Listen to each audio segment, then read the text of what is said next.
കറിക്ക് ഉപ്പുണ്ടാവുകയാണ്, അല്ലാതെ ഉപ്പിന് കറി ഉണ്ടാവുകയല്ല.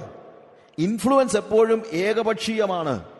നമ്മുടെ കുഞ്ഞുങ്ങൾ പാടുന്ന പാട്ടുകൾ അത് മറ്റുള്ളവരെ കേട്ട് പഠിക്കത്തക്ക നിലയിൽ പോയി പഠിപ്പിക്കാനൊന്നും നോക്കണ്ട, അല്ലാതെ തന്നെ ഇൻഫ്ലുവൻസ് ഉണ്ടാകണം.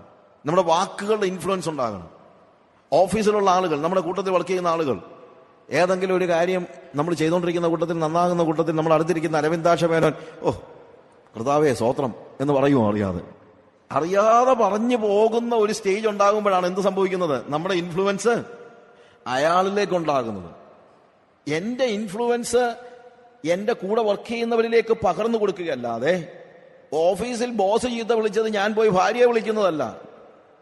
ബോസ് എന്നെ വിളിച്ച വാക്കുകൾ പോയി എന്റെ ഭാര്യയെ വിളിക്കുന്നതല്ല. ശരിക്കും എന്ത് ഇൻഫ്ലുവൻസ് എന്ന് പറയുന്നത്?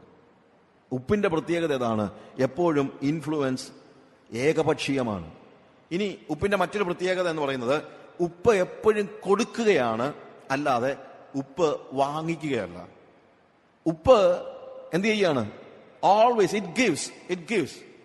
If you are A true disciple, then നിങ്ങളുടെ ടെൻഡൻസി തന്നെ അങ്ങോട്ട് കൊടുക്കാനുള്ള ടെൻഡൻസി ആയിരിക്കും, അല്ലാതെ ഇങ്ങോട്ട് വാങ്ങിക്കാനുള്ള ടെൻഡൻസി ആയിരിക്കത്തില്ല. പക്ഷെ ഇവിടുത്തെ ഒരു പ്രശ്നം എന്ന് പറഞ്ഞു കഴിഞ്ഞാൽ, ഒരു യഥാർത്ഥ ശിഷ്യനെന്ന് നമ്മൾ നമ്മളെക്കുറിച്ച് പറയുമ്പോഴും നമുക്ക് കിട്ടണം എന്നുള്ളതല്ലാതെ ഒരിക്കലും എന്താണ് കൊടുക്കണമെന്നുള്ള ഒരു ബോധ്യമോ മോഹമോ നമുക്കുണ്ടാകുന്നില്ല. സദൃശവാക്യങ്ങൾ 30-ാം അധ്യായത്തിന്റെ 15-ാം വാക്യത്തിൽ സോളമൻ പറഞ്ഞൊരു കാര്യമുണ്ട്. കന്നട്ടയ്ക്ക് തരിക എന്ന് 2 പുത്രിമാരുണ്ട്. തരിക കിട്ടുക, തരിക. എന്നാൽ ഒരു യഥാർത്ഥ ശിഷ്യൻ എപ്പോഴും പറയുന്നത് എടുത്തോ എന്നാണ്. ഒരു യഥാർത്ഥ ശിഷ്യൻ അല്ലെങ്കിൽ പറയുന്നത് ലെറ്റ് മീ ഗെറ്റ്, ഗിമ്മി എന്നായിരിക്കും. അപ്പൊ നമ്മൾ ശരിയായ ഉപ്പാണെങ്കിൽ എപ്പോഴും എന്ത് ചെയ്യുന്നതായിരിക്കും?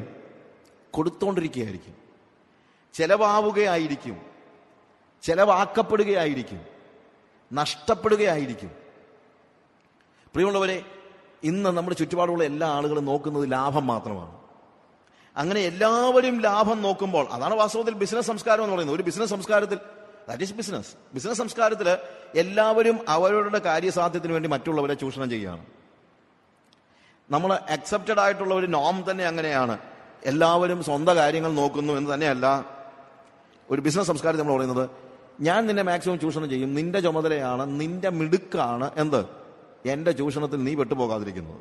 അതാണല്ലോ കൺസ്യൂമറിസത്തിലെല്ലാം ഉണ്ടാകുന്ന പ്രത്യേകത. ഇതാണ്, കൺസ്യൂമറെ മാക്സിമം ചൂഷണം ചെയ്യാനാണ് പ്രൊഡ്യൂസേഴ്സ് എല്ലാം നോക്കുന്നത്. കൺസ്യൂമറിന്റെ ചുമതലയാണ് എന്ത് പ്രൊഡ്യൂസേഴ്സിന്റെ ചൂഷണത്തിൽ പെട്ടുപോകാതിരിക്കുക. അത് മിടുക്കാം. അപ്പം മിടുക്കുള്ളവന് മാത്രമേ ഒരു കൺസ്യൂമർ സംസ്കാരത്തിൽ, ഒരു ബിസിനസ് സംസ്കാരത്തിൽ ലൗകികമായി വിജയിക്കാൻ പറ്റത്തുള്ളൂ, മിടുക്കുള്ളവർ. പക്ഷേ ഒരു യഥാർത്ഥ ശിഷ്യൻ അങ്ങനെ മിടുക്ക് കാണിക്കുന്നവനല്ല. ഒരു യഥാർത്ഥ ശിഷ്യൻ ലാഭം നോക്കുന്നവനല്ല. ഒരു യഥാർത്ഥ ശിഷ്യൻ നഷ്ടം സ്വീകരിക്കുന്നവനാണ്, നഷ്ടം ഏറ്റെടുക്കുന്നവൻ. അല്ലെങ്കിൽ നഷ്ടം അവനൊരു പ്രതിസന്ധിയായിട്ട് തോന്നില്ല. യെസ്, നഷ്ടമായിരിക്കും. ഞാൻ അടുത്ത സമയത്ത് ഒരു ഫംഗ്ഷനിൽ, ഒരു ബറിയൽ ഫംഗ്ഷനിൽ സംസാരിച്ചപ്പോഴത്തേക്ക് ഞാൻ നമ്മൾ സാധാരണ പറയുന്നൊരു കാര്യമാണ്, എനിക്ക് ജീവിക്കുന്നത് ക്രിസ്തുവും മരിക്കുന്നത് ലാഭമാക്കുന്നു. വളരെ നല്ല കാര്യം. അപ്പൊ ഈ 2 കാര്യങ്ങൾ എസ്പെഷ്യലി ജൂയിഷ് പശ്ചാത്തലത്തിലുള്ള ഒരാൾ പറയുമ്പോൾ നേരെ ഓപ്പോസിറ്റ് ആയിട്ടുള്ള കാര്യങ്ങളെ പറയത്തുള്ളൂ. എനിക്ക് ജീവിക്കുന്നത് ക്രിസ്തുവും മരിക്കുന്നത് ലാഭമാണെന്നുള്ളത് പറഞ്ഞാൽ ഒരു പരിധി വരെ പറഞ്ഞാൽ ഇങ്ങനെയാണ്, എനിക്ക് ജീവിക്കുന്നത് നഷ്ടവും മരിക്കുന്നത് ലാഭവും. എനിക്ക് ജീവിക്കുന്ന ക്രിസ്തു എന്ന് പറയുന്നതിന്റെ അർത്ഥം അതാണ്. കാര്യം ക്രിസ്തുവിന് വേണ്ടി ജീവിച്ചാൽ നഷ്ടമേ ഉണ്ടാകത്തുള്ളൂ. ക്രിസ്തുവിന് വേണ്ടി ജീവിക്കുന്ന, അല്ലെങ്കിൽ ജീവിക്കുന്നത് ക്രിസ്തുവായിട്ടുള്ള ഒരാൾക്ക് ലാഭം ഉണ്ടാകാൻ പോകുന്നില്ല, ഉണ്ടാകത്തില്ല. അത് ഒരു ഫാക്റ്റാണ്. അവൻ എപ്പോഴും എന്തേ ഉണ്ടാകത്തുള്ളൂ? നഷ്ടമേ ഉണ്ടാകത്തുള്ളൂ. പക്ഷെ ഇന്ന് ആളുകൾ ജീവിക്കുന്നത് ലാഭമായിട്ടാണ് കണക്കാക്കുന്നതല്ല. അതാണ് അവരുടെ ലൈഫ്. Y we live. എന്തുകൊണ്ടാണ് നമ്മൾ ജീവിക്കുന്നത്? കാര്യം ജീവിക്കുന്നതാണ് ലാഭം എന്ന് നമുക്കറിയാം. അതുകൊണ്ടാണ് മരിക്കാൻ പേടി. കാര്യം മരിക്കുന്നത് നഷ്ടവുമാണ് നമുക്ക്. ജീവിക്കുന്നത് ക്രിസ്തുവാണെങ്കിൽ മരിക്കുന്നത് ലാഭമായിരിക്കും. പക്ഷേ ജീവിക്കുന്നത് ലാഭമാണെങ്കിൽ മരിക്കുന്നത് നഷ്ടമായിരിക്കും. ഒരു സംശയമില്ല. ജീവിക്കുന്നത് ലാഭമാണെങ്കിൽ മരിക്കുന്നത് നഷ്ടമായിരിക്കും. അതുകൊണ്ട് ലാഭമുണ്ടാക്കാനുള്ള ജീവിതം ഉപേക്ഷിക്കുക എന്നുള്ളതാണ് ഒരു യഥാർത്ഥ ക്രിസ്തു ശിഷ്യന്റെ ചുമതല. അപ്പോഴാണ് അവൻ സോൾട്ടാകുന്നത്. അവൻ ഉപ്പാകണമെങ്കിൽ അവൻ കൊടുത്തുകൊണ്ടിരിക്കണം, അവൻ നഷ്ടപ്പെട്ടുകൊണ്ടിരിക്കണം. ഇത് ഒരു പക്ഷേ നിങ്ങൾ കേൾക്കുന്നതിൻ്റെ നേരെ വിപരീതമായിരിക്കും ഞാൻ പറയുന്നത്, പക്ഷേ ഇതാണ് വേദപുസ്തകം പഠിപ്പിക്കുന്നത്. എപ്പോഴും ഞാൻ ആളുകളോട് പലപ്പോഴും ചോദിക്കാറുണ്ട്, ഐ ആസ്ക് ദിസ് ക്വസ്റ്റ്യൻ ഒത്തിരി സ്റ്റേജസ് ഞാൻ ചോദിച്ചിട്ടുണ്ട്. യേശു ക്രിസ്തുവിന്റെ ശിഷ്യന്മാർ അനേകർ യേശുവിനെ അനുഗമിച്ചിട്ടുള്ള ചരിത്രമൊക്കെ നിങ്ങൾ വേദപുസ്തകത്തിൽ വായിച്ചിട്ടുണ്ടല്ലോ. യേശു ക്രിസ്തുവിന്റെ ഏതെങ്കിലും ഒരു ശിഷ്യൻ യേശുവിനെ അനുഗമിച്ചത് കൊണ്ട് ധനികനായിട്ടുള്ള ഒരാളുടെ ചരിത്രം നിങ്ങൾക്കൊന്ന് പറയാമോ? ജസ്റ്റ് വൺ പേഴ്സൺ, ഒറ്റ ഒരാളുടെ കാര്യം പറഞ്ഞാൽ മതി. നിങ്ങൾ 100 പേരുടെ കാര്യമൊന്നും പറയണ്ട. ക്രൂസൈഡുകാരനെല്ലാം വന്ന് പറയുന്നത് എന്താണ്? യേശുവിനെ നീ സ്വീകരിച്ചു കഴിഞ്ഞാൽ നിനക്കെല്ലാം ലാഭമാണെന്നാണ് പറയുന്നത്. ഞാൻ പറയുന്നത്, എവിടുന്ന് കിട്ടിയ ഉപദേശം? വേദപുസ്തകത്തിൽ I am not asking for 100 people. Just one person became rich because he was following Jesus. യേശുവിനെ അനുഗമിച്ചത് കൊണ്ട് ധനികനായി തീർന്ന ഒരു വ്യക്തിയുടെ നാമം വേദപുസ്തകത്തിൽ നിങ്ങളൊന്ന് പറഞ്ഞു തരാമോ? പിന്നെ എന്തോർത്തുണ്ട് ഇവർ ഈ പ്രസംഗിക്കുന്നത്? എവിടുന്നാണ് ഇവർക്ക് ഈ കിട്ടിയിരിക്കുന്ന ആശയങ്ങൾ?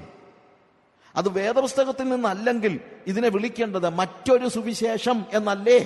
That's my question. 1 കൊരിന്ത്യർ 4:10 പൗൽ പറയുന്ന കാര്യം അതാണ്. ഞങ്ങൾ ക്രിസ്തു നിമിത്തം ഭോഷന്മാരെന്നാണ്, മണ്ടന്മാർ. We are fools for Christ sake. We need fools. നമുക്ക് ചില മണ്ടന്മാരെ ആവശ്യമുള്ളത്, അല്ലാതെ കുറച്ച് ബുദ്ധിമാന്മാരെ അല്ല. എങ്ങനെ മണ്ടന്മാർ?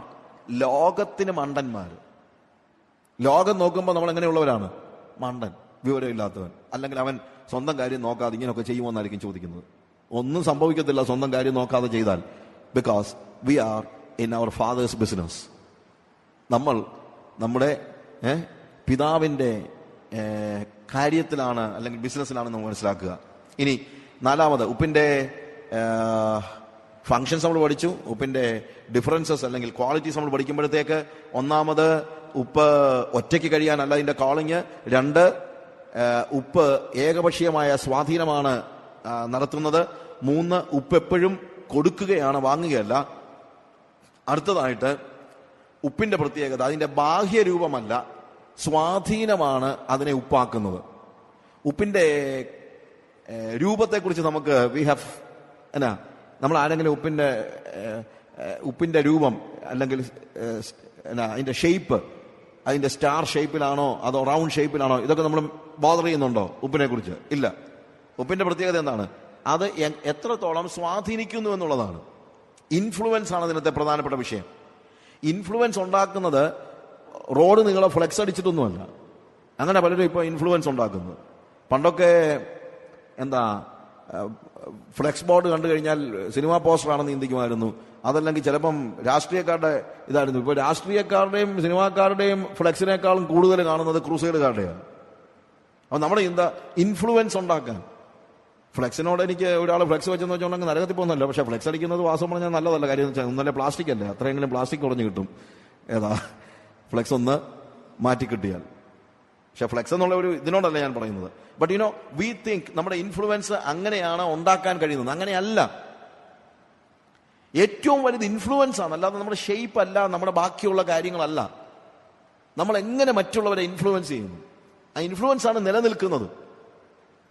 ഞാൻ പണ്ട് സാധാരണ ഇങ്ങനെ പറയുമായിരുന്നു, പണ്ട്, ഇപ്പോഴല്ല, വല്ലതും പറഞ്ഞുകൊണ്ടിരിക്കുന്നൊന്നുമല്ല കാര്യം, വല്ലതും ചെയ്യണം. ചുമ്മാ വർത്തമാനം പറഞ്ഞിട്ട് കാര്യമൊന്നുമില്ല. നമ്മൾ കർത്താവിന് വേണ്ടി വല്ലതൊക്കെ പ്രവർത്തിക്കണം എന്നൊക്കെ ഞാൻ പണ്ട് പറയുമായിരുന്നു. അപ്പം അങ്ങനെ ഇരിക്കുക കർത്താവിനോട് ചോദിച്ചു, എടാ പ്രവർത്തിക്കുന്നതിനേക്കാളും വലിയൊരു കാര്യമുണ്ട്. അപ്പം എനിക്ക് പെട്ടെന്ന് മനസ്സിലായില്ല എന്താണ് പ്രവർത്തിക്കുന്നതിനേക്കാളും വലിയ കാര്യം എന്തോ, കർത്താവിന് വേണ്ടി പ്രവർത്തിക്കുന്നതിനേക്കാളും വലിയ കാര്യം എന്താ? അപ്പോഴാണ് കർത്താവ് പറഞ്ഞത്, there is something more than that, it is influence. പ്രവർത്തനത്തെക്കാൾ വലുതാണ് എന്ത്? ഇൻഫ്ലുവൻസ്. എൻ്റെ ലൈഫ് ഉപ്പ് എന്ന നിലയിൽ എൻ്റെ ലൈഫ് ഒരു വിജയമാകുന്നത്, ഒരു ബ്ലെസ്സിങ് ആകുന്നത് എപ്പോഴാണെന്നറിയാമോ? When I am influencing people.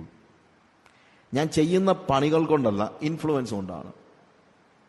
മറ്റുള്ളവരെ എനിക്ക് എങ്ങനെ ഇൻഫ്ലുവൻസ് ചെയ്യാൻ പറ്റുന്നുണ്ടോ? ഇൻഫ്ലുവൻസ് ഉദ്ദേശിക്കുന്ന വാക്ക് നിങ്ങൾ ഒരിക്കലും തെറ്റിദ്ധരിക്കരുത്. എന്താ, സേവ പിടിക്കുന്നൊന്നുമല്ല ഇന്നത്തെ വിഷയം. ഒരാളുടെ ലൈഫിനെ ഞാൻ എങ്ങനെ ട്രാൻസ്ഫോം ചെയ്യുന്ന പ്രവൃത്തിയിൽ എനിക്ക് ഏത് രീതിയിൽ അത് ചെയ്യാനായിട്ട് കഴിയുന്നുണ്ട്. ഒരുപക്ഷെ നമ്മളുടെ ജീവകാലത്ത് പോലും ആയിരിക്കത്തില്ല ഈ ഇൻഫ്ലുവൻസിനെ കുറിച്ച് നമുക്ക് അറിയാൻ കഴിയുന്നത്. നമ്മുടെ ജീവിതകാലത്ത് പോലും ആയിരിക്കത്തില്ല. മദാം ഗിയോണിന്റെ ലൈഫിനെ കുറിച്ച് എനിക്ക് ഒത്തിരി ഇഷ്ടപ്പെട്ടിട്ടുള്ള ഒരു ക്യാരക്ടറാണ് മദാം ഗിയോൺ. ഏതാണ്ട് 3.5 നൂറ്റാണ്ടുകൾക്ക് മുമ്പ് ജീവിച്ചിരുന്ന ഒരു സ്ത്രീയാണ്. ജനീവയിൽ ജീവിച്ചിരുന്ന ഒരു സ്ത്രീ. ഒത്തിരി പേഴ്സിക്യൂഷൻ അനുഭവിച്ച ഒരു സ്ത്രീയാണ്. അവർ ജീവിച്ചിരുന്ന കാലത്ത് അവർ എത്ര പേരോട് പ്രസംഗിച്ചു കാണുമെന്ന് എനിക്കറിയത്തില്ല. 1000 പേരോട് പോലും പ്രസംഗിച്ചു കാണുമെന്ന് എനിക്ക് തോന്നുന്നില്ല. അവർ ജീവിച്ചിരുന്ന കാലത്ത് അവർ കുറച്ച് പുസ്തകങ്ങളൊക്കെ എഴുതിയിട്ടുണ്ട്. പക്ഷേ അവർ ജീവിച്ചിരുന്ന കാലത്ത് ഈ പുസ്തകം ആരെങ്കിലും വായിച്ചിട്ടുണ്ടോ എന്ന് എനിക്കറിയത്തില്ല. ഉണ്ടായിരിക്കാം. അവർ താമസിച്ചതായ സ്ഥലത്തുള്ള അവരുടെ കോൺവെന്റിലെ കുറച്ച് ആൾക്കാരൊക്കെ ചിലപ്പോൾ വായിച്ചിട്ടുണ്ടായിരിക്കാം. പക്ഷേ മദാം ഗിയോണിന്റെ പുസ്തകങ്ങൾ പിന്നീട് പെതിയെ പുറത്തു വരികയും അവരുടെ മരണശേഷം അവരുടെ ഇൻഫ്ലുവൻസ് ഏതൊക്കെ രീതിയിൽ വളർന്നുവെന്ന് നമുക്ക് പറയാൻ കഴിയാത്ത രീതിയിൽ വളരുകയും ചെയ്തു. Even John Wesley was influenced by Madame Guyon. John Wesley Madame ഗിയോണിന്റെ പുസ്തകങ്ങളിലൂടെ ഇൻഫ്ലുവൻസ്ഡ് ആയ ഒരു വ്യക്തിയെ കൊണ്ട് ദൈവം എന്തെല്ലാം കാര്യങ്ങൾ ചെയ്യിച്ചു എന്ന് നിങ്ങൾ ഓർക്കണം. പക്ഷേ അതിന്റെ അടിസ്ഥാനപരമായ ഇൻഫ്ലുവൻസിൽ ഒരു പ്രധാന ഇൻഫ്ലുവൻസ് ആരുടെ ആയിരുന്നു? മദാം ഗിയോണിന്റെ ആയിരുന്നു. D.L. Moody was influenced by Madame Guyon. D.L. മോഡിയുടെ കുറിച്ചുള്ള ബുക്ക് അവിടെ എഴുതിയിട്ടുണ്ടല്ലോ. അതിനകത്ത് ഞാൻ ആ കാര്യം ഒന്ന് മെൻഷൻ ചെയ്തിട്ടുണ്ട്. മദാം ഗിയോണിന്റെ സ്പിരിച്വൽ ടോളറൻസ് എന്നുള്ള പുസ്തകമാണ് ആത്മീയതയുടെ ആഴങ്ങൾ മനസ്സിലാക്കാൻ D.L. മോഡിയെ സഹായിച്ചത്. Spiritual tolerance. ഇനി ഇന്ന് ലോകത്തിൽ അറിയപ്പെട്ടിട്ടുള്ള ഏറ്റവും ത്യാഗപൂർണമായ സുവിശേഷ പ്രവർത്തനം ചെയ്തിട്ടുള്ള ഒരു മിഷണറി മൂവ്മെന്റ് ആണ് മൊറേവിയൻ മിഷണറി മൂവ്മെന്റ്. നിങ്ങൾ പക്ഷേ കേട്ടിട്ടുണ്ടായിരിക്കും. മൊറേവിയൻ മിഷണറി മൂവ്മെന്റിന്റെ തലതൊട്ടപ്പൻ എന്ന് പറയുന്നത് കൗണ്ട് സ്വിൻസൻഡോർഫ് എന്ന് പറയുന്ന ഒരാളാണ്. സ്വിൻസൻഡോർഫ്. ഈ സ്വിൻസൻഡോർഫിന് ഈ മൊറേവിയൻ മിഷണറി മൂവ്മെന്റ് തുടങ്ങാൻ പ്രേരകമായി തീർന്ന പ്രധാന, അല്ലെങ്കിൽ കൗണ്ട് സ്വിൻസൻഡോർഫിന്റെ ലൈഫിനെ സ്വാധീനിച്ച ഏറ്റവും പ്രധാനപ്പെട്ട വ്യക്തി എന്ന് പറയുന്നത് ഈ മദാം ഗിയോണാണ്. ഞാൻ എടുത്തു പറഞ്ഞ ചില ആളുകളുടെ കാര്യം മാത്രം. അങ്ങനെ എത്ര ആയിരങ്ങൾ മദാം ഗിയോണിലൂടെ സ്വാധീനിക്കപ്പെട്ടിട്ട് എത്ര ലക്ഷം, എത്ര മില്യൺ ആളുകൾ കർത്താവിന്റെ ഭാഗത്തേക്ക് വന്നിട്ടുണ്ട്. പക്ഷെ മദാം ഗിയോൺ ജീവിച്ചിരുന്ന കാലത്ത് അവരുടെ പ്രവർത്തനം തുലവും പരിമിതമായിരുന്നു. അവരൊന്നും എന്ത് ചെയ്ത് നമുക്കറിയത്തില്ല. Most of the time she was in a prison. പലപ്പോഴും അവർ ജയിലിലായിരുന്നു. വളരെ കഷ്ടപ്പെട്ട് ജീവിച്ചു. അവർക്ക് she was persecuted by the church. എല്ലാ രീതിയിലും അവർ ഒത്തിരി കഷ്ടങ്ങൾ അനുഭവിച്ചിട്ടുണ്ട്. ഇതാ ഞാൻ പറഞ്ഞത്, നമ്മുടെ ഇൻഫ്ലുവൻസ്, നമുക്ക് എത്രത്തോളം ആളുകളിൽ അവരുടെ സ്വഭാവത്തിൽ നമുക്ക് ഇൻഫ്ലുവൻസ് ചെയ്യാൻ പറ്റുന്നുണ്ട്. നമ്മൾ ചെയ്യുന്ന ഏത് പ്രവർത്തനത്തെക്കാളും, ഏത് പ്രസംഗത്തെക്കാളും, ഏത് ബൈബിൾ ക്ലാസ്സിനേക്കാളും. ഞാനിവിടെ നിന്ന് ബൈബിൾ ക്ലാസ് എടുത്തിട്ടൊന്നും വലിയ അർത്ഥമൊന്നുമില്ല. ദ ക്വസ്റ്റ്യൻ, എൻ്റെ ലൈഫ് എത്ര പേരെ ഇൻഫ്ലുവൻസ് ചെയ്യുന്നുണ്ടെന്നുള്ളതാണ്. ബൈബിൾ ക്ലാസ് ഒരുപക്ഷെ ഞാൻ എടുക്കുന്ന ബൈബിൾ ക്ലാസ്സിന്റെ 5 ഇരട്ടി നന്നായിട്ട് നന്നായിട്ട് ബൈബിൾ ക്ലാസ് എടുക്കാൻ ആൾക്കാർക്ക് പറ്റിയേക്കും. അതിനകത്ത് വലിയ കാര്യമൊന്നുമല്ല. അവരുടെ ലൈഫ്, ഒരു വ്യക്തിയുടെ ലൈഫ്, ഒരുപക്ഷെ മില്യൺസ് ഓഫ് ആളുകളോട് സുവിശേഷം പറയുന്ന ആളുകൾ കാണുമായിരിക്കും. വലിയ ടെലിവിഷനിൽ രാവിലെ ഉച്ചയ്ക്കും വൈകിട്ടും 4 മണിക്കും കണ്ടിന്യൂസ് ആയിട്ട് അപ്പിയർ ചെയ്യുന്ന ആളുകൾ കാണുമായിരിക്കും. ഒരുപക്ഷെ വളരെ അപ്രീഷിയേറ്റ് ചെയ്യുന്ന പ്രസംഗങ്ങളായിരിക്കും അവർ നടത്തുന്നത്. ഒത്തിരി പേരെ ഇൻഫ്ലുവൻസ് ചെയ്യുന്നുണ്ടായിരിക്കും പ്രസംഗം കൊണ്ട്. പക്ഷെ ആ പ്രസംഗത്തിനപ്പുറത്ത് എന്ത് വേണം? It is life. അതാണ് ഒരു ഉപ്പിന്റെ പ്രത്യേകത.